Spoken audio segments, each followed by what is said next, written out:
Yes. Very good morning all of you. Let's start our new act today. आपका जो subject है law, इसमें हम बहुत सारे प्रोविजंस पढ़ रहे हैं, बहुत सारे रूल्स पढ़ रहे हैं, ठीक है. वो रूल्स अलग अलग जगह पे अप्लाई होंगे. लास्ट के कुछ क्लासेस में हमने जितने भी एक्ट्स पढ़े वो अलग अलग ऑब्जेक्टिव से बने हुए हैं. फॉर एग्जाम्पल कंपनीज एक्ट है. मान लीजिए एक कंपनीज एक्ट है, नाम से ही पता लग रहा है कि उस एक्ट में लिखे हुए रूल्स कहाँ अप्लाई होंगे. यस, कंपनीज पे, ठीक है. पार्टनरशिप एक्ट बचपन में पढ़ते थे, बचपन मतलब क्लास 11-12, है ना. पार्टनरशिप एक्ट कहाँ अप्लाई होता था? पार्टनरशिप बिजनेस पे, ठीक है. तो इसी तरीके से एम्प्लॉय स्टेट इंश्योरेंस एक्ट आज हम स्टार्ट करते हैं और ये कहाँ पे अप्लाई होगा. एक बार क्लास ले लेते हैं, फिर उसके बाद टेस्ट की बातें कर लेंगे, ठीक है.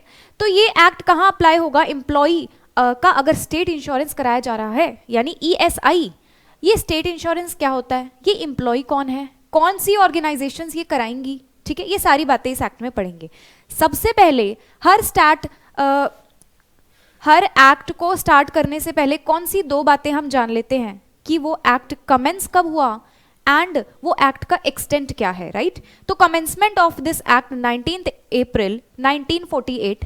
ये ईयर कुछ जाना पहचाना लग रहा है. कुछ पुराने एक्ट्स जो इसमें बने थे, ठीक है, याद करना, हम वापस पढ़ेंगे रिवीजन के टाइम पे.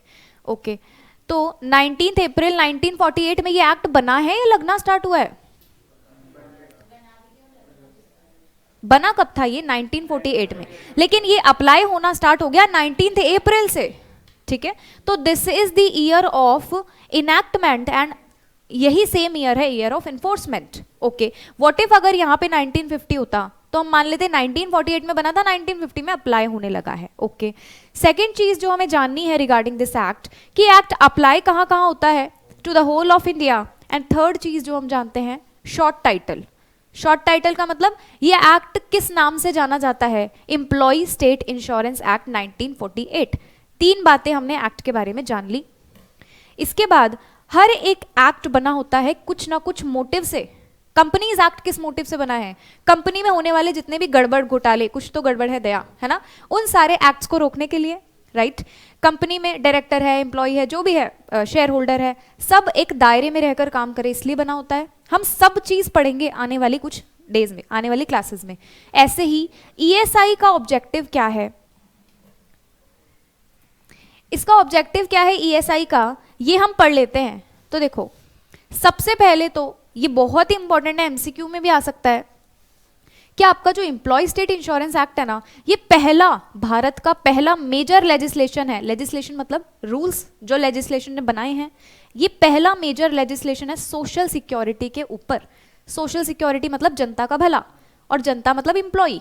एम्प्लॉय का भला करने के लिए पहला एक्ट. अब आप लोगों के मन में फैक्ट्रीज एक्ट आ रहा होगा, है ना.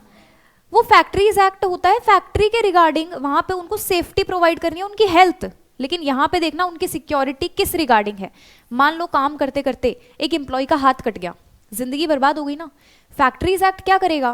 फैक्ट्रीज एक्ट बोलेगा ऑक्यूपायर को कि कुछ फॉलोइंग मेजर्स को आपको फुलफिल करना है ताकि वो एम्प्लॉयज प्रोटेक्ट रहे. लेकिन ये एक्ट बोलता है कि मान लो कोई ऐसा हादसा हो गया, उसके बाद एम्प्लॉय का क्या करे, वो ये एक्ट बताएगा. उसको इंश्योरेंस, उसकी एक इंश्योरेंस पॉलिसी होती है, उसको कंपनसेशन दिया जाए, उसकी फैमिली के साथ डैमेजेस क्लेम दिया जाए, जो भी है ये सारी एक्ट ये बातें करेगा, ठीक है. फैक्ट्रीज एक्ट कहता है कि फैक्ट्री के ऑक्यूपायर को ध्यान रखना है एम्प्लॉयज का, हेल्थ का भी ध्यान रखना है, उसकी वेलफेयर का भी ध्यान रखना है, फैक्ट्री में साफ सफाई रखनी है, राइट. ग्रेच्युटी एक्ट कहता है कि एम्प्लॉय ने साल भर या 5 साल तक अच्छे से काम किया तो जाते जाते उसको क्या देना है? लिफाफा, रिवॉर्ड, है ना. वो है उसके अच्छे काम के लिए. लेकिन यहाँ पे एम्प्लॉयमेंट की वजह से उसके साथ कुछ बुरा हो गया तो बाद में तो उसकी लाइफ खराब है ना. अब उस खराब लाइफ को कैसे ठीक करना है? कंपनसेशन दो, डैमेजेस, क्लेम फॉर डैमेजेस, ठीक है, जो भी है वो सारी बातें ईएसआई करेगा. ये उन एम्प्लॉयज पे अप्लाई होगा स्टूडेंट्स जिस एम्प्लॉयज का या जिन एम्प्लॉयज का ईएसआई हो रखा है, यानी जिन एम्प्लॉयज का इंश्योरेंस हो रखा है. ओके, ये मिस्टर छुट्टन थे. मिस्टर छुट्टन की एक हंसती खेलती फैमिली है. मिसेस छुट्टन, बच्चे, छुट्टन के बच्चे भी है 2, ठीक है. तो इस तरीके से एक हंसती खेलती फैमिली है. एक दिन मिस्टर छुट्टन रास्ते में जाते जाते गए. ओके, तो क्या उनकी फैमिली आकर ये बोलेगी हमें एलआईसी का क्लेम दो, जब तक एलआईसी कराया नहीं होगा, है ना. तो इंश्योरेंस का क्लेम कब मिलता है? आप सब फाइनेंशियल अकाउंटिंग में भी पढ़ते होंगे. क्लेम कब मिलता है? जब इंश्योरेंस कराया होगा, राइट? तो ये एक्ट भी उन्हीं एम्प्लॉयज पे अप्लाई होगा ना जिनका ये इंश्योरेंस कराया होगा एम्प्लॉयर ने। ओके, तो अभी तक एक माहौल बना लिया हमने कि ये एक्ट का ऑब्जेक्टिव क्या है। जिन एम्प्लॉयज के साथ बुरा हुआ होगा ड्यूरिंग द एम्प्लॉयमेंट, बुरा मतलब कोई एक्सीडेंट हो गया, कोई बीमारी हो गई एम्प्लॉयमेंट की वजह से, हाथ वाथ कट गया, कुछ भी ऐसा हो गया जिसकी वजह से द एम्प्लॉय मतलब ही और शी इज अनेबल, वो उतनी एफिशिएंसी के साथ काम नहीं कर पा रहे, अब उनकी सैलरी कम हो गई, कुछ भी हो गया, उनकी लाइफ रिस्क पे आ गई, तो फिर ये ईएसआई एक्ट लगेगा। ओके, तो देखो इसका ऑब्जेक्टिव जानने से पहले ये बात नोट कर लेना, आप लोग स्टार मार्क कर लेना, कुछ भी कर लेना, एमसीक्यू में बहुत इंपॉर्टेंट है ये, कि ये पहला इंडिया का पहला मेजर लेजिस्लेशन है जिसने सोशल सिक्योरिटी प्रोवाइड की थी। ओके, बाकी के एक्ट इसके बाद आए थे। ऑलराइट, उसके बाद ये सोशल प्रोटेक्शन देता है एम्प्लॉयज को। अगर वो काम करते करते बीमार हो गए, कोई लॉन्ग टर्म सिकनेस हो गई, मतलब कोई क्रॉनिक डिजीज, ये क्रॉनिक डिजीज बहुत बार मैं क्लास में डिस्कस करती हूँ कि डाउट हो तो पूछ लेना, वरना क्रॉनिक डिजीज हो जाएगा, लाइफ टाइम परेशान करने वाली बीमारियां। ठीक है, तो अगर एम्प्लॉयमेंट की वजह से कुछ ऐसा हो गया, या कोई ऐसी एम्प्लॉयमेंट, आप कोई ऐसी जगह काम कर रहे थे जहां हजार्डस प्रोसेस होता था, ठीक है, हजार्डस मतलब समझते हो, आपकी हेल्थ से रिस्क, ठीक है, तो ऐसे केसेस में सोशल प्रोटेक्शन दी जाएगी एम्प्लॉयज को। ये इस एक्ट का ऑब्जेक्टिव है। इसके बाद ये एक्ट इतना अच्छा है, इतना अच्छा कि आपने सोचा भी नहीं होगा, सिर्फ एम्प्लॉयज को ही नहीं, एम्प्लॉयज की फैमिली को भी प्रोटेक्शन मिलेगी, एम्प्लॉयज के ऊपर जो डिपेंडेंट लोग हैं उन्हें भी प्रोटेक्शन मिलेगी। यानी ये एलआईसी की तरह है, जिंदगी के साथ भी जिंदगी के बाद भी। ठीक है, एक सेकेंड रुकना। ओके, तो ये एक्ट सिर्फ एम्प्लॉयज को ही प्रोटेक्शन नहीं देता, साथ साथ एम्प्लॉयज की फैमिली, अब फैमिली में कौन आएगा हम पढ़ेंगे, एम्प्लॉय कौन है हम सब पढ़ेंगे। ठीक है, और एम्प्लॉय पे अगर कोई डिपेंडेंट है तो उसे भी ये प्रोटेक्शन देगा। तो देखो ये वाली लाइन, मेडिकल फैसिलिटीज उन्हें भी मिलेगी जो लीगली डिपेंडेंट है एम्प्लॉय पे। ये डिपेंडेंट कौन है ये भी पढ़ेंगे हम। ठीक है, सारे क्वेश्चंस का आंसर देंगे। उसके बाद अगर कोई एम्प्लॉय रिटायर हो गया और उसके बाद रिटायर होने के बाद भी, जैसे मान लो मिस्टर छुट्टन थे, वो 40 साल की उम्र तक उन्होंने एक कंपनी में बहुत मेहनत से काम किया, उसके बाद वॉलंटरी रिटायरमेंट ले सकते हैं क्या? वो वॉलंटरी रिटायरमेंट तो ले सकते हैं ना, अपनी मर्जी से तो रिटायरमेंट ले सकते हैं। तो एंटाइटल थे, उन्होंने रिटायरमेंट ले ली, लेकिन रिटायरमेंट अभी लेने में 2 महीने बाकी है, और उससे पहले एम्प्लॉयमेंट की वजह से उन्हें कोई बीमारी हो गई, कोई एक्सीडेंट, कोई इलनेस, कोई सिकनेस लॉन्ग टर्म, तो एम्प्लॉयमेंट की वजह से हुई ना। अब रिटायरमेंट के बाद उन्हें ईएसआई का बेनिफिट मिलेगा क्या? तो देखो यहाँ बोला यस मिलेगा, रिटायर्ड पर्सन हो ना अगर आप तो भी मिलेगा, ये फैसिलिटी एक्सटेंड हो जाएगी। ओके, यानी कंपनी छोड़कर भी जाओगे ना तब भी हम आपकी हेल्प करेंगे। बट केस क्या है, मतलब कंडीशन क्या है कि जो बीमारी, जो प्रॉब्लम आपको हुई है वो हमारी वजह से होनी चाहिए। ओके, मान लो रिटायरमेंट से पहले मिस्टर छुट्टन एकदम फिट थे, रिटायरमेंट होने के बाद बीमार हुए हैं, अब मिलेगा क्या? रिटायरमेंट होने के बाद हुए हैं, छोड़ चुके हैं कंपनी, अब वो बीमार हुए हैं, नहीं मिलेगा। ठीक है, कंपनी की वजह से होनी चाहिए प्रॉब्लम। ओके, अब देखो फाइनली ऑब्जेक्टिव पढ़ लेते हैं इस एक्ट का। इस एक्ट का ऑब्जेक्टिव है बेनिफिट देना है एम्प्लॉयज को या उसके लीगल डिपेंडेंट को या उसकी फैमिली को, अगर उसे सिकनेस हुई है कंपनी की वजह से, अगर उसे मैटरनिटी लीव चाहिए थी, है ना, मैटरनिटी समझते हो, फीमेल्स को चाहिए होगी, या कोई एम्प्लॉयमेंट के दौरान इंजरी हुई है, या कोई ऐसा मैटर जिसकी वजह से वो काम करने के एबल नहीं है, उतनी एफिशिएंटली वो काम नहीं कर पा रहा, तो ये एक्ट देगा प्रोटेक्शन। ओके, एक मिस्टर छुट्टन थे, उनकी फैमिली मेंबर को लग गई, उन्हें भी मिलेगा ईएसआई। फैमिली मेंबर को लगने पे नहीं, मिस्टर छुट्टन के जाने पे मिलेगा उन्हें। ओके, तो ये वही वाला है ग्रेच्युटी की तरह। सबसे पहले लिफाफे के लिए एंटाइटल्ड होता था एम्प्लॉय, तो यहां भी ईएसआई के कंपनसेशन के लिए एंटाइटल्ड है एम्प्लॉय, उसके जाने के बाद हम जाएंगे फैमिली मेंबर या लीगल डिपेंडेंट पे। ओके, तो ये एक्ट आप सभी बताएंगे किसको प्रोटेक्शन प्रोवाइड करता है? एम्प्लॉय। ठीक है, ये एक्ट क्या पूरे इंडिया में लगता है? जे&के में भी लगता है। ओके, बना कब था? 1949 में। ओके, ठीक है, ये एक्ट पहला मेजर लेजिस्लेशन है कि दूसरा? ओके, ये अप्लाई कहाँ कहाँ होता है? तो बहुत इंटेलिजेंट बच्चे बोलेंगे इंडिया में, ठीक है, लेकिन इंडिया में कहाँ? इंडिया में देखो यहाँ फैक्ट्रीज में, है ना। क्या क्या बोल रहे हो आप?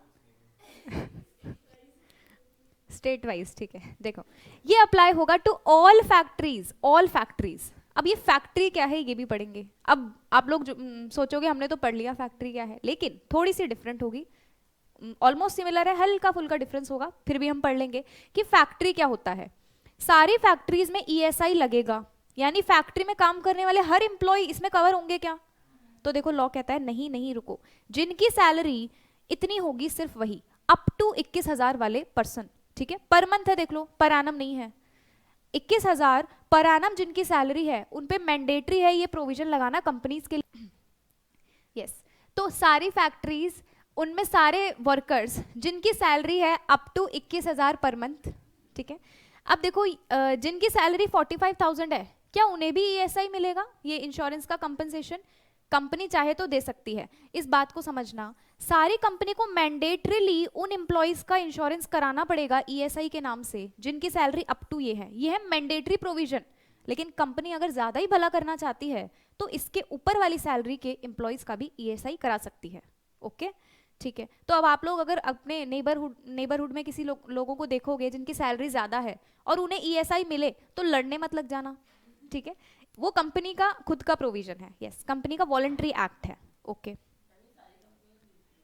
ये देखो ऑल फैक्ट्रीज की डेफिनेशन हम पढ़ेंगे, ठीक है, इंक्लूडिंग वो वाली फैक्ट्री भी जो सेंट्रल एंड स्टेट गवर्नमेंट की है। सेंट्रल स्टेट गवर्नमेंट की फैक्ट्रीज पे भी लगेगा, लेकिन सीजनल फैक्ट्रीज नहीं होनी चाहिए।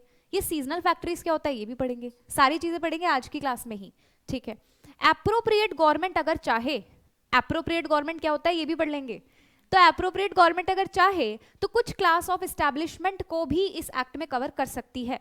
तो अभी के लिए एट प्रेजेंट ये एक्ट कहाँ कहाँ लगता है? सारी फैक्ट्रीज में, और फैक्ट्री में भी उन एम्प्लॉयज पे जिनकी सैलरी है अप टू 21,000 पर मंथ। ये है मैंडेटरी प्रोविजन। अगर वो फैक्ट्री वाला चाहे यानी ऑक्यूपायर चाहे तो दूसरे एम्प्लॉयज पे भी लगा सकता है, उसकी मर्जी है। मैंडेटरीली लगाना है अप टू 21,000 वाले एम्प्लॉयज पे, ठीक है। उन फैक्ट्रीज में स्टेट एंड सेंट्रल गवर्नमेंट के पर्सन भी इंक्लूडेड है। ओके लेकिन कौन सी फैक्ट्रीज इंक्लूडेड नहीं है? जो सीजनल काम कर रही हैं, ये भी हम पढ़ेंगे। अगर एप्रोप्रिएट गवर्नमेंट चाहे तो फ्यूचर में और किसी को ऐड कर सकती है क्या? यस और नो? कर सकती है, ठीक है। तो अगर कोई कंपनी है जो अभी फिलहाल फैक्ट्री नहीं है पर सेंट्रल गवर्नमेंट ने बोल दिया यानी एप्रोप्रिएट गवर्नमेंट ने बोल दिया तो यस उस पे भी ऐसा ही लग जाएगा, ठीक है। अब आप सबसे मेरा एक सवाल, माइनिंग का काम हो रहा है, ठीक है, फैक्ट्री नहीं है मान लो, माइनिंग का काम हो रहा है, देखो मैन्युफैक्चरिंग नहीं हो रही है, कोई चीज एक्सट्रैक्शन हो रहा है। तो इस केस में यहाँ पे हर एम्प्लॉय की जो सैलरी है वो है अप टू 21,000 पर मंथ। तो बताओ यहाँ पे मैंडेटरीली ईएसआई लगेगा क्या? मैंडेटरीली। लेकिन माइनिंग का ऑक्यूपायर चाहे या फिर ओनर चाहे तो ईएसआई लगा सकता है, यस लगा सकता है। ये मैंडेटरी प्रोविजंस है। लेकिन बाद में अप्रोप्रिएट गवर्नमेंट ने कहा मैंडेटरी है, माइनिंग वालों को भी करना है, तो अब मैंडेटरीली करना पड़ेगा, ठीक है। ये 21,000 वाली सैलरी क्या हर एम्प्लॉय की होनी चाहिए? नहीं, ऐसे लेवल्स होते हैं ना, जो अच्छा काम करते हैं उनकी 21 से ज्यादा होगी, जो कम काम करते हैं उनकी 21 तक होगी। तो 21 वाले जो कैटेगरी है सिर्फ उन पे लगेगा ईएसआई मैंडेटरीली। अगर ओनर चाहे तो ऊपर वाले एम्प्लॉयज पे भी लगा सकता है क्या? Voluntary act. ओके तो कंफ्यूज नहीं होना, अभी तक क्या क्या पढ़ा, ये एक्ट अप्लाई होगा सारी फैक्ट्रीज पे, ठीक है, एक्सेप्ट सीजनल फैक्ट्रीज और ऐसी फैक्ट्रीज जो फैक्ट्री की डेफिनेशन में नहीं आएगी, अभी हम पढ़ेंगे। ओके सेंट्रल गवर्नमेंट या स्टेट गवर्नमेंट अगर वो एप्रोप्रिएट गवर्नमेंट है तो चाहे तो किसी और एस्टैब्लिशमेंट में भी ये एक्ट मैंडेटरी कर सकती है फ्यूचर में, अभी नहीं है ऐसा कुछ। ओके एक बार ये एक्ट लगना स्टार्ट हो गया ना, बाद में चाहिए आप ये कंडीशन पूरी ना करो, हमेशा लगेगा जिंदगी भर। ओके फैक्ट्री में काम करने वाले हर एम्प्लॉय पे लगेगा क्या? जिनकी सैलरी है up to 21,000। Okay yes good. अब पढ़ लेते हैं व्हाट इज फैक्ट्री। तो फैक्ट्री की डेफिनेशन से आप लोग पहले से ही क्या हो, कंफर्टेबल हो इस डेफिनेशन के साथ। वापस पढ़ते हैं। एक फैक्ट्री का मतलब वो एरिया स्टूडेंट्स, वो एरिया जिसे हम प्रीमाइसिस बोल सकते हैं। प्रीमाइसिस का मतलब होता है एक जगह, जरूरी नहीं है वहां छत हो, चार दीवारी होना तो वो भी प्रीमाइसिस कहलाएगी, राइट। जगह छत होना जरूरी है क्या? नहीं। ओके प्रीमाइसिस का मतलब बस एक एरिया, जरूरी नहीं है वहां छत हो। उसका प्रिसिंक्ट्स मतलब उसके आसपास की जगह, जैसे हम डोरेमोन देखते थे बचपन में, ये नोबिता का घर था और ये नोबिता के घर के ऐसे चार दीवारें, जहाँ पे उसकी मम्मी उससे घास उखड़वाती थी, यस, साफ करवाती थी लॉन। तो ये जो लॉन है, घास वाला एरिया, प्रिसिंक्ट्स है, मतलब उस प्रीमाइसेस से अटैच्ड वो जगह जहाँ पे मैन्युफैक्चरिंग प्रोसेस हो रहा होगा। ओके, तो factory is any premises and precincts, and है, एंड और नहीं है, जहाँ पे मैन्युफैक्चरिंग प्रोसेस हो रहा है, या तो पूरे 12 महीनों तक या पिछले 12 महीनों में से किसी भी एक दिन। ओके, एंड वहां पे 10 या 10 से ज्यादा लोग काम करने होने चाहिए, ठीक है, तो तभी वो फैक्ट्री कहलाएगी। बट यहाँ पे क्या इंक्लूड नहीं है? माइन, रेलवे कंपनी, या फिर हमने और क्या क्या पढ़ा था? तो देखो यहाँ पे क्या क्या इंक्लूडेड नहीं है। माइन इंक्लूडेड नहीं है, सीजनल वर्क वाली फैक्ट्री अभी पढ़ के आए ऊपर इंक्लूडेड नहीं है, रेलवे कंपनी इंक्लूडेड नहीं है, ऑयल फील्ड इंक्लूडेड नहीं है, प्लांटेशन इंक्लूडेड नहीं है, सिर्फ फैक्ट्री होनी चाहिए। और वो कैसी फैक्ट्री? जहां पे पिछले 12 महीनों में एक बार में मैन्युफैक्चरिंग प्रोसेस हो गया। मैन्युफैक्चरिंग प्रोसेस क्या है? किसी चीज का इनपुट डाल के प्रोसेसिंग करके आउटपुट निकालना, ठीक है, यस, वो मैन्युफैक्चरिंग प्रोसेस है। और वहां 10 से ज्यादा लोग काम करने चाहिए, यस, वो फैक्ट्री है। तो ऐसी हर फैक्ट्री पे लगेगा ईएसआई, यस। तो अगर हम फैक्ट्रीज की बात करें, या फिर अगर हम इस्टेब्लिशमेंट की बात करें, अरे यार, तो कौन कौन सी इस्टेब्लिशमेंट पे ईएसआई लगता है? आवाज आनी चाहिए। All factories included in section 2 subsection 12, ठीक है, एक्सेप्ट सीजनल। यहाँ पे सीजनल की कहीं बात नहीं है, हम उसे एक्सेप्शन में डाल रहे हैं, यस। और अगर हम एम्प्लॉइज की बात करें तो कौन से एम्प्लॉइज पे लगता है? जिनकी अप टू 21,000 है per month, per month, yes. क्या उस 21,000 में ओवर टाइम भी इंक्लूड होगा क्या? नहीं, वही वाली बेसिक डीए हमेशा वही रहेगा। ओके, वेजेस भी हम पढ़ लेंगे बाद में। ये ईएसआई कब मिलता है? जब उस एम्प्लॉय को हो जाती है इंजरी, और इंजरी भी कैसी? एम्प्लॉयमेंट इंजरी, यानी एम्प्लॉयमेंट के दौरान होने वाली इंजरी, ठीक है, सेक्शन 2 सबसेक्शन 8। ये सारी चीजें सेक्शन 2 में क्यों आ रही है? किसी ने नोटिस किया क्या? वेरी गुड, हर एक्ट का सेक्शन 2 डेफिनेशन सेक्शन होता है। सेक्शन 2 सबसेक्शन 8 बोलता है कि एक एम्प्लॉय जिसको पर्सनल इंजरी हो गई, ये पर्सनल इंजरी क्यों लिखा है? मतलब उसके दोस्त को नहीं होनी चाहिए, उसको खुद को होनी चाहिए। Personal injury due to accident या ड्यू टू ऑक्यूपेशनल डिजीज, मतलब एक्सीडेंट मतलब एम्प्लॉय मशीनरी के साथ काम कर रहा था, हाथ कट गया, एक्सीडेंट हो गया, या फिर ऊपर से कुछ गिर गया उसके ऊपर, एक्सीडेंट हो गया, एक्सीडेंटल था। ऑक्यूपेशनल डिजीज का मतलब, याद करो वो चूड़ियां बनाने वाली फैक्ट्री, बैंगल मेकिंग फैक्ट्री, कांच की चूड़ियां, तो उसमें ऐसा गंदा सा धुआं निकलता है और इतना हाई टेम्परेचर जिसकी वजह से एक पर्सन को अस्थमा हो गया, या कोई ऐसी डिजीज हो गई सांस से रिलेटेड, या आईज उसकी खराब हो गई, विजन खराब हो गया, डिजीज हो गई ना, ये उसकी लाइफ खराब हो गई यहाँ पे। और क्यों हुई? ड्यू टू एम्प्लॉयमेंट हुई। ये देखो, due to employment, arising out of या ड्यू कोर्स ऑफ एम्प्लॉयमेंट। अब ये आउट ऑफ का मतलब क्या है और कोर्स का मतलब क्या है? इसका मतलब तो है कि आप फैक्ट्री में आते हो सुबह 9 बजे से लेकर शाम को 6 बजे तक, ये तो है कोर्स ऑफ, जो आपका काम है ना उस टाइम के बीच में। आउट ऑफ मतलब है कि आप 9 बजे पहुंचने के लिए घर से 8 बजे निकल जाते हो, वो टाइम है आउट ऑफ। एम्प्लॉयमेंट की वजह से जा रहे हो ना घर से, रास्ते में बस आ गई और काम तमाम हो गया, ठीक है। तो बताओ ये ईएसआई के अंडर कवर होगा क्या?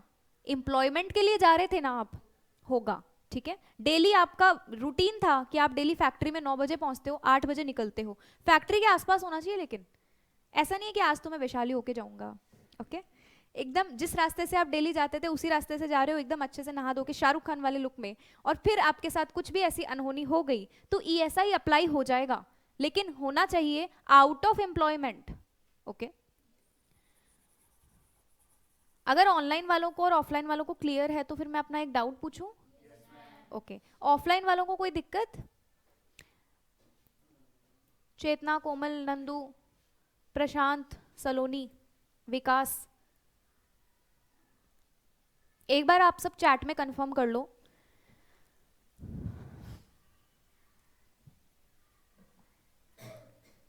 वेरी गुड,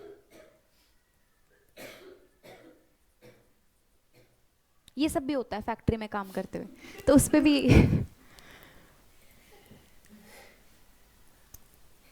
मिस्टर सुभाष, एक बैंगल मेकिंग फैक्ट्री है,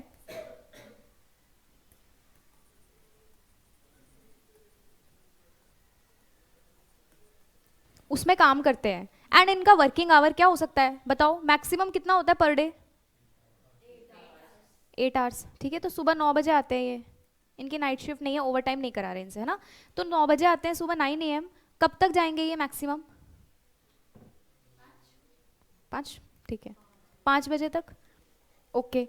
अब सुबह 9 बजे आते कैसे हैं ये? बस पकड़ के आते हैं, 8 बजे घर से निकल जाते हैं ये 8 AM। फैक्ट्री के आसपास ही पहुंचने वाले थे, गेट में एंटर करने वाले थे, बस जा ही रहे थे और वहां से आ गया व्हीकल ठीक है। तो अब मुझे बताओ, ये during the course of employment है या आउट ऑफ एम्प्लॉयमेंट हुआ? अच्छा, आउट ऑफ कितने बच्चे कह रहे हैं? ओके, एक्सप्लेन करो। यस, कोर्स ऑफ एम्प्लॉयमेंट का मतलब जो आपके वर्किंग आवर्स है ना, फैक्ट्री के प्रीमाइसेस के अंदर नहीं हुआ है, काम करते करते नहीं हुआ है, पर हुआ किसकी वजह से? जा तो एम्प्लॉयमेंट की वजह से ही रहे थे ना वहां, ओके, आउट ऑफ एम्प्लॉयमेंट हुआ है। या आपके मालिक ने कहा ये पेमेंट किसी को देकर आओ और रास्ते में आप गए, या वो जिसको पेमेंट देने वाले थे उसने ही आपके साथ कुछ कर दिया, ठीक है, तो वो आउट ऑफ एम्प्लॉयमेंट है, एम्प्लॉयमेंट की वजह से। लेकिन ड्यूरिंग कोर्स ऑफ एम्प्लॉयमेंट का मतलब आप काम कर रहे थे प्रीमाइसिस के अंदर, ठीक है, आप अपने वर्किंग आवर्स के अंडर काम कर रहे थे, ठीक है। अब देखो 5 बजे के बाद छुट्टी हो जाती है उसकी, अब उसने अपने दोस्त के साथ मूवी देखने का प्लान बना लिया कि 6 बजे के बाद जाऊंगा घर पे, ओके, वो डांट पड़ेगी, वो अलग चीज है, 6 बजे के बाद जाऊंगा। तो 5 से 6 के बीच में कुछ हो गया इसके साथ, उसके साथ कोई एक्सीडेंट हो गया, कोई डिजीज हो गई, तो बताओ उसमें ईएसआई लगेगा क्या? ये ना तो आउट ऑफ एम्प्लॉयमेंट है ना ड्यूरिंग कोर्स ऑफ एम्प्लॉयमेंट है। क्लियर है क्या? आपको कोई डाउट लग रहा है?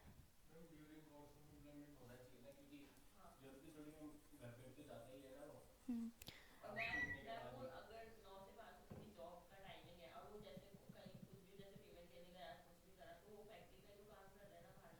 नहीं, पर है ना, उन्होंने कहा था कल घर से आते आते लेकर आना। फिर कोर्स ऑफ एम्प्लॉयमेंट का मतलब है ड्यूरिंग योर वर्किंग आवर्स, ठीक है, एंड प्रीमाइसिस के अंदर हो आप।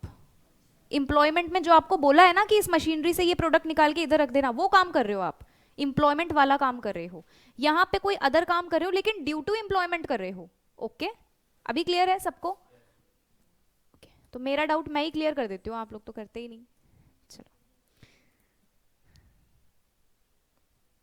अब आप, जरूरी नहीं है एम्प्लॉयमेंट की वजह से सिर्फ इंडिया में ही रहना है, एम्प्लॉयमेंट की वजह से आप आउट ऑफ इंडिया गए थे, तब भी आपके साथ कोई अनहोनी हो गई तो भी ईएसआई में आएगा, ठीक है, लेकिन होना चाहिए एम्प्लॉयमेंट की वजह से। और ये बर्डन ऑफ प्रूफ किस पे होता है? जो कंपनसेशन लेने वाला है, यानी एम्प्लॉय, ठीक है। क्या बोलो? बचा ही नहीं तो फिर जो भी उसके डिपेंडेंट होंगे या जो भी फैमिली मेंबर, जो भी एंटाइटल्ड होगा रिसीव करने के लिए, ओके।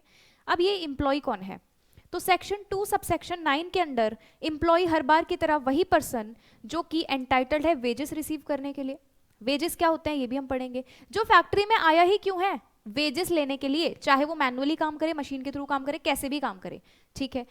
और चाहे उसे प्रिंसिपल एम्प्लॉयर ने अपॉइंट किया हो, चाहे उसे इमीडिएट एम्प्लॉयर ने अपॉइंट किया हो। अब ये दोनों क्या होते हैं? प्रिंसिपल एम्प्लॉयर जिसने उस फैक्ट्री को स्टैब्लिश किया था, जो मेन मालिक है, ओके। इमीडिएट एम्प्लॉयर जो उसके अंडर काम करता है, सबऑर्डिनेट्स बिजनेस स्टडीज में सुना है, yes, top level management, middle level, lower level. तो इमीडिएट एम्प्लॉयर जो होता है आपके जस्ट ऊपर है, लेकिन वो फैक्ट्री का हेड नहीं है, ओके। तो चाहे आपको प्रिंसिपल एम्प्लॉयर ने किया है इमीडिएट, आप तब भी एम्प्लॉय हो, कितने भी वेजेस के लिए किया होना चाहिए, लेकिन वेजेस जरूर होने चाहिए, ओके। एंड थर्ड चीज कि आप टेम्परेली आए हो फैक्ट्री में काम करने, लेकिन आप ये सारे काम करोगे। टेम्परेली आपको हायर किया है, भाड़े पे करते हैं ना, लेकर आते हैं मजदूर कुछ टाइम के लिए, लेकिन आप ये काम कर रहे हो। आप कोई फैक्ट्री, नई फैक्ट्री बन रही है उसके कंस्ट्रक्शन में हेल्प करा रहे हो, या फैक्ट्री का कोई डिपार्टमेंट बन रहा है उसके कंस्ट्रक्शन में हेल्प करा रहे हो, ऑफिस का रूम बन रहा है उसके कंस्ट्रक्शन में, आप कोई ब्रांच डिपार्टमेंट इनकी स्टैब्लिशमेंट में अगर काम कर रहे हो तो आप क्या हो? एम्प्लॉय हो। थोड़ी देर के लिए आए हो फिर भी आप एम्प्लॉय हो, ठीक है। आप कोई रॉ मटेरियल परचेज कराने में हेल्प करे हो तो भी आप एम्प्लॉय हो, आप फिनिश्ड गुड्स को बेचने में हेल्प करे हो तो भी आप एम्प्लॉय हो। यानी कुल मिला के ऑपरेशंस से रिलेटेड जो भी काम हो रहा है, ऑपरेशंस क्या होते हैं? माल खरीदने तक, प्रोसेस करके बेचने तक का काम, जितना भी, अगर उसमें से कुछ भी कर रहे हो आप, चाहे थोड़ी देर के लिए आए हो, चाहे परमानेंटली वेजेस के लिए आए हो, आप एम्प्लॉय हो। और कमाल की बात ये कि अप्रेंटिस भी इसमें इंक्लूड होगा, लेकिन वो ये वाला अप्रेंटिस नहीं जो हम लोग ट्रेनिंग पे जाते हैं, हम लोग नहीं। अप्रेंटिस कौन सा? जो ये वाले काम में हेल्प करते हैं, ऑपरेशनल वर्क में हेल्प करते हैं, ठीक है।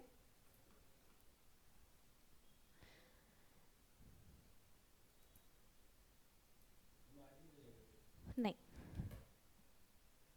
अब देखो आप सभी सीएमए करने के बाद अपने अपने रास्ते चुन चुके हैं, ठीक है। अब आशीष फिर से गया था बॉर्डर पे, उसको क्या देश से बहुत प्रेम एकदम, तो वो आर्मी की लाइन में गया, ओके। अब आप सभी मिलके एक फैक्ट्री ओपन कर रहे हो और आपने आशीष को कहा कि हमारी फैक्ट्री में आकर, क्योंकि आप लोग हजार्डस प्रोसेस कर रहे हो, डिफेंस से रिलेटेड कुछ काम जिसमें आपको आशीष की गाइडेंस चाहिए, तो आप उसे बोलते हो हमारी फैक्ट्री में आके हमें गाइड कर दो, एम्प्लॉय की रक्षा करो और हमारे साथ काम करो, तो क्या वो आपका एम्प्लॉय बन गया? नहीं, ठीक है। तो अगर आप ऐसे मिलिट्री से, एयरफोर्स से या इंडियन नेवल से कोई पर्सन आपके फैक्ट्री में आकर काम कर रहा है, कंट्रीब्यूशन दे रहा है, उसका पर्पस कुछ भी हो सकता है, तो वो देश का सेवक है, वो आपका एम्प्लॉय नहीं है, ठीक है।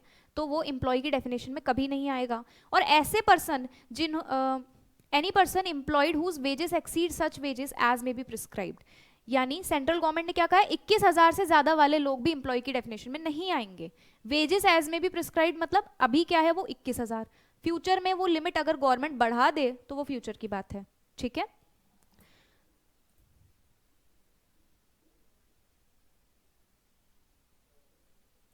प्रशांत मैं आपका डाउट समझी नहीं।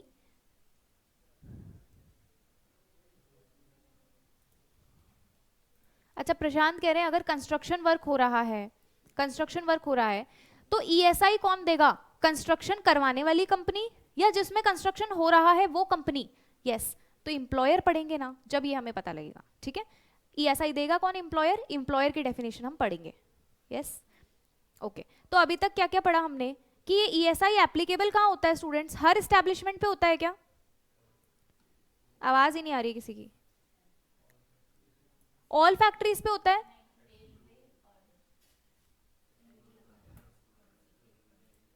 हाँ बोलो।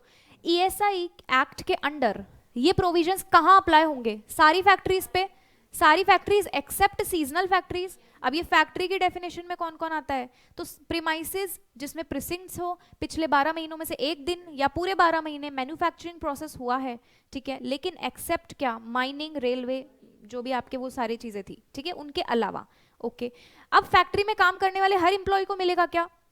वो एम्प्लॉय जो इस डेफिनेशन में आते हैं, यानी जिनको पर्सनल इंजरी हुई है, एक्सीडेंट या occupational disease during course of employment या आउट ऑफ एम्प्लॉयमेंट, ठीक है, चाहे इंडिया में हुआ हो इंडिया से बाहर हुआ हो, एंड जिनकी सैलरी अप टू 21,000 है। लेकिन एम्प्लॉय की डेफिनेशन में एक्सक्लूडेड कौन है? Excluded Indian naval, military, air force में काम करने वाले लोग जो आपकी फैक्ट्री में आके कंट्रीब्यूट कर रहे हैं, ठीक है। दूसरा कौन? जिनकी सैलरी 21,000 से कम है, राइट। कोई भी डाउट हो तो पूछ लेना आप। अगर कंपनी चाहे तो वॉलंटरली दे सकती है, मैंडेटरी नहीं है उनको देना, ओके। और कोई डाउट? ठीक है। एप्रोप्रिएट गवर्नमेंट टर्म हम बहुत बार सुनने वाले हैं फ्यूचर में, तो आज ही पढ़ लेते हैं। ये वही है जो हम पहले पढ़ चुके हैं। एप्रोप्रिएट गवर्नमेंट मतलब अगर कोई ये देखो, कोई मेजर पोर्ट है, कोई माइन है, ऑयल फील्ड है, रेलवे कंपनी है या कोई फैक्ट्री है तो सेंट्रल गवर्नमेंट, अदरवाइज इनके अलावा कोई भी जगह हो गई तो state government will be appropriate government, okay. ये एप्रोप्रिएट गवर्नमेंट क्यों पढ़ रहे हैं? अभी देखो ऊपर क्या पढ़ा था, ये चाहे तो किसी अदर, ये देखो, ये चाहे तो ये एक्ट अप्लाई कर सकती है किसी अदर एस्टैब्लिशमेंट में, ठीक है, इसलिए ये पढ़ना जरूरी है। अब आ जाते हैं हम डिपेंडेंट। यहाँ पे अब आप लोग एकदम कंफ्यूजन क्लियर रखना यहाँ तक, वरना एकदम कंफ्यूज हो जाओगे आगे। कुछ भी डाउट नहीं है? बोलो आशीष। कोई भी नहीं है? ऑनलाइन वालों को भी नहीं है ना? प्रशांत आपको क्लियर हो गया था? ये एम्प्लॉयर की डेफिनेशन पढ़ेंगे हम, चलो एक भी गुंजाइश मत रखना आप, है ना। चलो अब स्टार्ट करें। डिपेंडेंट कौन होता है? पहला क्वेश्चन, डिपेंडेंट को ईएसआई कंपनसेशन कब मिलेगा? जब एम्प्लॉय नहीं रहेगा, ओके, तो इसकी बारी तभी आएगी। तो डिपेंडेंट कौन होता है? पहला वर्ड, केस क्या है कि वो पर्सन डिसीज्ड हो जाना चाहिए, मतलब दुनिया से चले जाना चाहिए, कौन? एम्प्लॉय, तभी हम इन पे आएंगे। अब इनमें सबसे पहले हम आएंगे विडो, एम्प्लॉय की स्पाउस, और अगर वो लड़की थी तो उसका स्पाउस, है ना, मेल विडो जो भी होता है, ठीक है। तो विडो पहला डिपेंडेंट। विडो के साथ साथ उस एम्प्लॉय के बच्चे, चिल्ड्रन, चाहे लड़का हो या लड़की। तो देखो एक टर्म होती है लेजिटिमेट। लेजिटिमेट का मतलब आपकी स्पाउस के साथ है वो चिल्ड्रन, आपकी स्पाउस के साथ है वो चिल्ड्रन। इलेजिटिमेट का मतलब समझना किसी अदर पर्सन के साथ है वो चिल्ड्रन।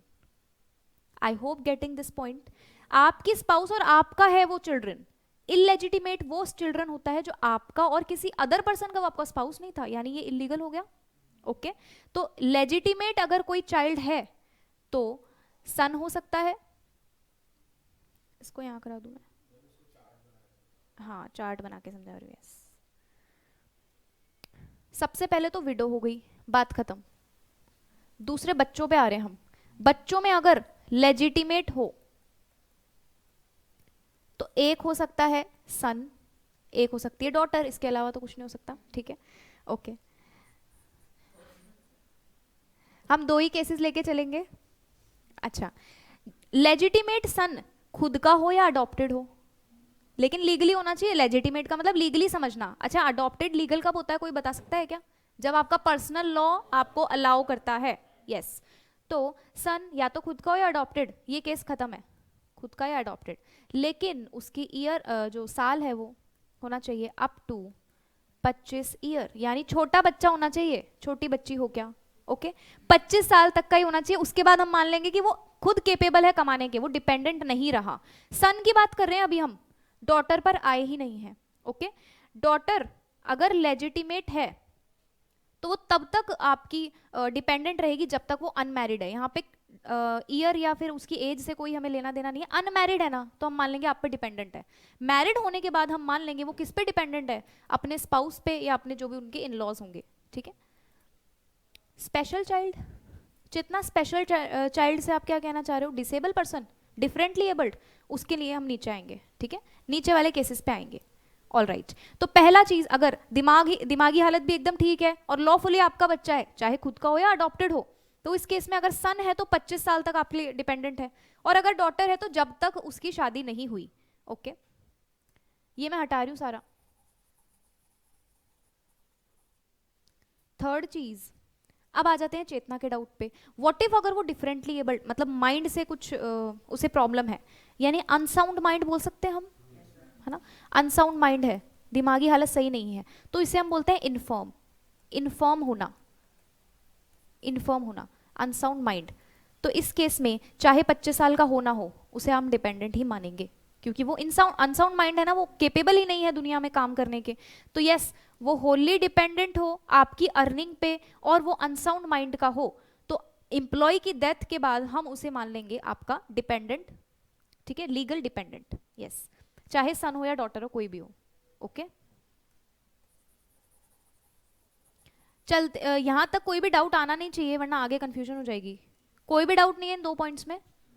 ओके आप मुझे बताओ, मिस्टर ए जिसकी डॉटर 28 ईयर्स की है, अनमैरिड है, क्या वो डिपेंडेंट है उस पर? लेजिटिमेट है, डिपेंडेंट है। ओके अगर ये डॉटर नहीं सन होता तो? ओके सन की अभी शादी नहीं हुई है, पक्का? ठीक है। ओके व्हाट इफ अगर वो सन इन्फॉर्म होता तो? 28 साल का इन्फॉर्म होता, चाहे शादी हो जाए ना हो जाए कोई फर्क नहीं पड़ता, अभी भी डिपेंडेंट है। ठीक है, 2 पॉइंट्स हमने पढ़ लिए। विडो तो हो ही गया था पहले में। ठीक है, अब आते हैं ये वाला, विडोड मदर। अगर उस एम्प्लॉय का जो डिसीज्ड हुआ है, जिसके साथ ये हादसा हुआ है, उसकी कोई मदर विडो है, यानी उसके फादर नहीं है मदर के साथ, तो मदर अपने बच्चे पे डिपेंडेंट होती है ना, तो यस विडोड मदर भी आपकी डिपेंडेंट है, लीगल डिपेंडेंट। ये सीरीज वाइज लिखा है, पहले इसको मिलेगा फिर ये फिर ये फिर ये, एलिजिबिलिटी लिखी है ये। ठीक है, ओके फिर हम आते हैं नेक्स्ट पॉइंट पे। कोई ऐसा पर्सन जो आप पे या तो होली डिपेंडेंट है या पार्टली डिपेंडेंट है। ठीक है, किस पे? आप पे, मतलब इंश्योर्ड पर्सन। इंश्योर्ड पर्सन कौन है? वो एलिजिबल एम्प्लॉय जिस पे ईएसआई लग रहा है, इंश्योर्ड जिसका इंश्योरेंस हुआ है at the time of his death. ये पर्सन आप पे होली या पार्टली डिपेंडेंट होना चाहिए। वो पर्सन कौन हो सकता है? पहला तो widowed mother, parent other than widowed mother. इसके अलावा कौन पेरेंट हो सकता है? डेफिनेटली फादर होगा। ओके यस, या फिर सेकंड, अब आ जाते हैं इलेजिटिमेट के केस पे। लेजिटिमेट तो क्लियर था ना, इलेजिटिमेट कौन होता है? जो लीगली आपका बच्चा नहीं है, यानी वो किसी और के साथ आपका चिल्ड्रन है।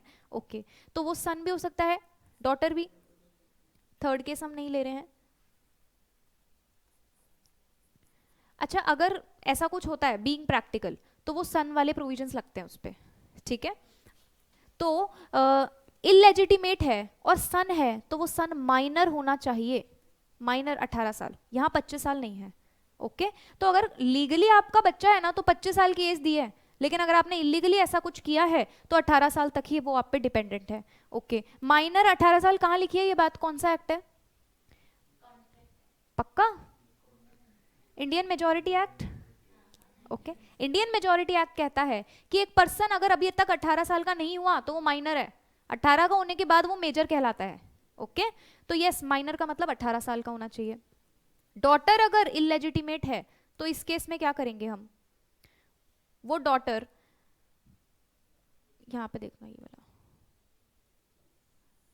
अनमैरिड होनी चाहिए, ये चीज तो हम पहले लेजिटिमेट में भी पढ़ चुके थे। लेकिन अगर मैरिड है, और लिख देती हूं यहाँ पे, और अगर मैरिड है तो इस केस में वो डॉटर माइनर होनी चाहिए या वो विडो होनी चाहिए, ठीक है। विडोड, समझना इसको, आपकी डॉटर थी जो इलेजिटिमेट थी, मतलब इलीगली आई, ओके। अभी वो अनमैरिड है तो वो आप पे डिपेंडेंट है, ये केस तो हमने लेजिटिमेट में भी पढ़ लिया था ना। लेकिन यहाँ पे एडिशनल क्या है, अगर वो मैरिड हो गई ना, तो देखो मैरिड होने के बाद अगर आपने उसकी माइनर बाल विवाह कर लिया था, माइनर है वो अभी, तो अभी भी आप पे डिपेंडेंट है, हम ऐसा मान लेंगे, ठीक है। और माइनर नहीं लेकिन विडोड, उसका हस्बैंड नहीं रहा अब, तो वो आप पे डिपेंडेंट मानी जाएगी। विडोड के साथ साथ यहाँ पे उसके कोई इनलॉज भी नहीं है, वो भी माना जाएगा, ठीक है। यानी उसके ससुराल वाले नहीं रहे, उसका हस्बैंड भी नहीं रहा, तो डेफिनेटली आप पे ही डिपेंडेंट होगी ना। तो केस समझना, लेजिटिमेट इलेजिटिमेट, लेजिटिमेट में भी सन डॉटर, सन 25 साल के लिए, डॉटर जब तक शादी नहीं होती, खत्म बात। इलेजिटिमेट सन माइनर जब तक है तब तक, यानी 18 साल, और डॉटर अनमैरिड है और अगर शादी हो गई तो माइनर या विडो, ओके। यही केस था बस, इसके अलावा तो हमने यही पढ़ा ना, विडो, विडो मदर, यही सब चीजें पढ़ी, ओके। अब आगे आ जाते हैं, आगे वाला इजी है, बस ये सन डॉटर वाला थोड़ा सा कंफ्यूजिंग था। नेक्स्ट पढ़ते हैं, माइनर ब्रदर, आपका छोटा भाई आप पे डिपेंडेंट है, या अनमैरिड सिस्टर, देख लो सिस्टर फीमेल्स है ना, उनके लिए एज यहाँ पे डिस्क्राइब ही नहीं की कहीं पे भी, वहां पे शादी से रिलेटेड प्रोविजंस है, ठीक है। अनमैरिड सिस्टर जिसकी जो भी एज हो, या विडोड सिस्टर, शादी तो हो गई थी लेकिन वो विडो हो गई है, तो अब वापस से आप पे डिपेंडेंट है। इफ माइनर, ये विडो वाला केस कब होगा, जब वो माइनर होगी तभी, क्योंकि शादी के बाद अगर वो मेजर है तो हम मान लेंगे कि वो खुद केपेबल है कमाने के, okay. Widowed daughter in law मतलब बहू, अब आपका बेटा नहीं रहा तो बहू, ठीक है, विडोड डॉटर इन लॉ, या फिर आपके बेटे के कोई सन, माइनर चाइल्ड। प्री डिसीज्ड सन कौन होता है, इंप्लॉय का बेटा नहीं रहा तो उसके भी तो कोई बच्चे होंगे ना, अगर वो बच्चा माइनर है तो, अगर वो माइनर डॉटर है, ये वाला देखना, ये इंप्लॉय था जिसपे ईएसआई लगने वाला है, ओके। इस इंप्लॉय की डॉटर जिसकी शादी हो गई होगी, तो शादी के बाद इसके कुछ बच्चे होंगे, चिल्ड्रन, वो अभी माइनर है। अच्छा, तो ये एम्प्लॉइज का क्या लगा रिश्ते में, नानी या नाना, नानी या नाना, ठीक है। तो अभी उसके क्या है, जो ग्रैंड चिल्ड्रन है मैटरनिटी साइड वाले, ठीक है, वो क्या है, अभी माइनर है बेचारे, जिनके दोनों ही पेरेंट नहीं है, यानी बेटी दामाद दोनों ही नहीं है, ओके। तो इस केस में वो भी आपका डिपेंडेंट है, नानी नाना हो आप और बेटी दामाद दोनों ही नहीं है, इंडियन लैंग्वेज में समझ रहे हैं हम, तो ये क्या है, डिपेंडेंट है, ये ज्यादा समझ आता है ना हमें। पैटर्नल ग्रैंड पेरेंट, आपके पैटर्नल ग्रैंड पेरेंट कौन होंगे, दादा दादी। मैटरनल ग्रैंड पेरेंट कौन होते हैं, नाना नानी। तो पैटर्नल ग्रैंड पेरेंट अगर आपके पेरेंट्स नहीं है तो वो भी आप पे डिपेंडेंट है, ठीक है। वापस से रिपीट कर रहे हैं, सबसे पहले आएंगे स्पाउस की बारी, स्पाउस में विडो या फिर अगर मेल है तो, उसमें बच्चे, बच्चे लेजिटिमेट होते हैं इलेजिटिमेट होते हैं, वो आपको क्लियर है एकदम, राइट, पक्का ना, किसी को डाउट नहीं है ना, पूछ लेना वरना। अगर इन्फॉर्म हो मतलब दिमागी हालत सही नहीं है, लेकिन ये इन्फॉर्म वाला केस किसके लिए है, सिर्फ लेजिटिमेट के लिए है, इलेजिटिमेट से हमें कोई मतलब नहीं है, लॉ कह रहा है। तो लेजिटिमेट के केस में अगर इन्फॉर्म है मतलब दिमागी हालत सही नहीं है तो एज नहीं देखेंगे और शादी भी नहीं देखेंगे, हर केस में वो डिपेंडेंट है आप पे। उसके बाद अगर आपका कोई छोटा भाई या बहन है तो भाई के लिए तो देखेंगे माइनर का केस, बहन के लिए शादी हुई है या नहीं, शादी अगर हो गई और वो माइनर थी तो फिर विडो है तो भी आपकी डिपेंडेंट है। इसके बाद हम देखेंगे आपकी बहू, डॉटर इन लॉ, तो भी वो भी डिपेंडेंट है। बेटे बहू दोनों ही नहीं है तो उनके बच्चे देखो, अगर माइनर सन है तो डिपेंडेंट है और डॉटर है तो वही वाला, शादी हुई है नहीं, ठीक है, ओके। और दादा दादी कब? जब दोनों ही पेरेंट्स नहीं हैं। तो ये सारी चीजें हैं dependent of an employ under this act, ठीक है। ये कब एलिजिबल होंगे कंपनसेशन के लिए? जब वो एम्प्लॉय नहीं रहा। नहीं क्यों नहीं रहा? क्यों नहीं रहा? Due to employment. और वो कौन सी फैक्ट्री होनी चाहिए जो फैक्ट्रीज एक्ट इसमें कवर है, सॉरी इस सेक्शन में कवर है, ठीक है, अदर देन सीजनल, राइट। कोई भी डाउट है अभी तक? ये आपके नोट्स मिल जाएंगे आप सबको ग्रुप में, तो इसको पढ़ना जरूर। अभी तक क्या कर रहे थे हम? अपनी डेली लाइफ से रिलेट कर रहे थे चीज़ों को, फैक्ट्रीज एक्ट में, ग्रेचुटी में, तो बहुत ही इजी लग रहा था। अभी यहाँ पे कुछ कॉर्पोरेट टर्म्स भी आएंगी, कंपनीज में होने वाली घटनाएं, तो हम थोड़ा थोड़ा इसको डेली रिवाइज करेंगे तभी होगा, ओके, वरना कंफ्यूज हो जाओगे। फैमिली कौन होता है, ये सारी चीज़ें हम नेक्स्ट क्लास में करते हैं। फैमिली कौन होता है, वेजेस क्या होते हैं, ये सारी चीज़ें, और आपका सीजनल ऑर्गेनाइजेशन क्या होती है, ये सारी चीज़ें हम नेक्स्ट क्लास में करते हैं, ओके। तो आप देख लो, कोई भी डाउट हो ऑनलाइन ऑफलाइन तो पूछ लो, फिर क्लास में कंक्लूड करती हूँ ना, पूछ लो, देख लो।